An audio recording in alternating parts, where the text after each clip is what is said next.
सो रुगो फोन ते ॻाल्हाए थी वरी खिले ॾाढी थी खिल वरदी आहे मूंखे मूंखे, त माना तमामु। हैरत आहे त ॾिसो न तव्हां त अच्छा, दीदा दिलेरी त ॾिसो न माना अरेस्ट लॻी पई आहे पर Why not? प्रोटोकॉल में आहे मज़ा लॻा पिया आहिनि हीअं I'm ईअं sorry, अरेस्ट I'm न आहे sorry. त हिकिड़ी काल कोठड़ी में ईअं बंदि हुजे मतिलबु असांजो बि कानून ॾिसो न केतिरो प्रोटोकॉल ॾिए थो अहिड़नि माण्हुनि खे सो फोन ते बार बार ॻाल्हाए थी पुछा कंदासीं प्रोग्राम में आई आहे पोइ बि फोन नथी छॾे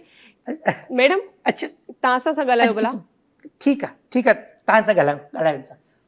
इहो भला तव्हांखे बार बार कंहिंजी कॉल्स थियूं अचनि हेलो मतिलबु अफ़सर वॾी लेवल जा जी मैडम जो Officers इंटरव्यू पियो जा? हले जी जी बाद में कॉल कयो सर मां ऑफिसर आहियां राइडर न आहियां ऑर्डर तव्हां बाद में ॾियो ओके इहे छा जो ऑर्डर बसि ऑर्डर ॾिसो की कस्टमर मां हिकिड़ी ॾिसो त गिरफ़्त में इते आहियां बि कानून तव्हांखे जे ऑर्डर था ॾियनि पोइ बि ॾिसो केतिरे ऑर्डर पिया अचनि माण्हू खे ख़बर आहे मूंखे कुझु बि न थींदो अच्छा माण्हू खे सॼी ख़बर आहे मूंखे कुझु बि न थींदो मुंहिंजो हे जेको गुत आहे न मुंहिंजी गुत हिनजो हिकिड़े वार खे बि कुझु न थींदो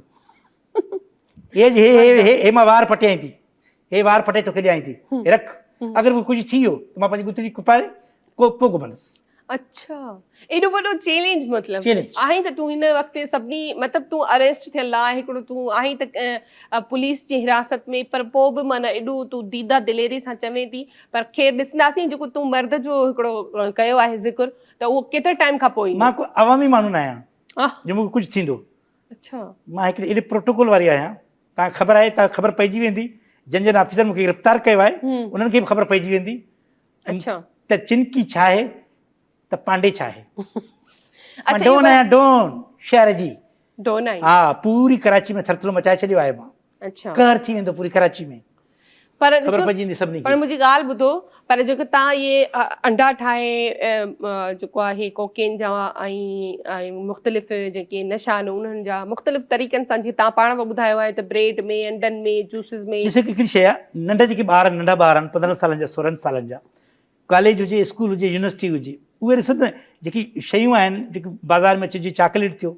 जीअं जूस थियो जीअं टॉफ़ी थी जूस में असां अल्कोहल मिलाईंदा आहियूं जंहिंमें मुंहिंजो हिकिड़ो ब्रांड आहे तमामु मशहूरु ब्रांड आहे शराब जो न त उहो हिते वठणु घुरिजे नालो न